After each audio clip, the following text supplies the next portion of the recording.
Question है, two balls of different masses are thrown vertically upward with the same speed, they will pass through their point of projection in downward direction with the same speed. तो ये बात सही है क्योंकि मास पे depend ही नहीं करती।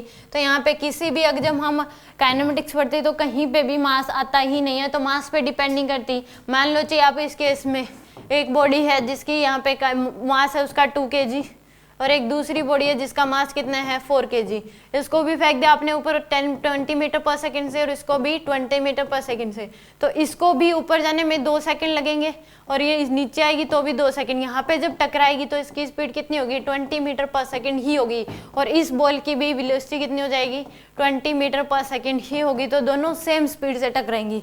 तो और सेकंड से पूछा, the maximum height and downward velocity attend at the point of projection are independent of the mass of the ball। ये बात भी सही है कि जो मैक्सिमम हाइट है और जो वेलोसिटी है वो दोनों ही क्या होंगी, मास पे डिपेंड ही नहीं करते। जी यहाँ पे मास आप 6 एक जगह 2 kg लोग ले, एक जगह क्या ले लो 1000, दोनों को सेम स्पीड अगर दी मान लो, तो उस केस में वो दोनों ही क्या करेंगी, मैक्सिमम हाइट दोनों की क्या होगी, बराबर होगी, मास पे डिपेंड ही नहीं करती। तो यहाँ पे दोनों बात क्या है, सही है।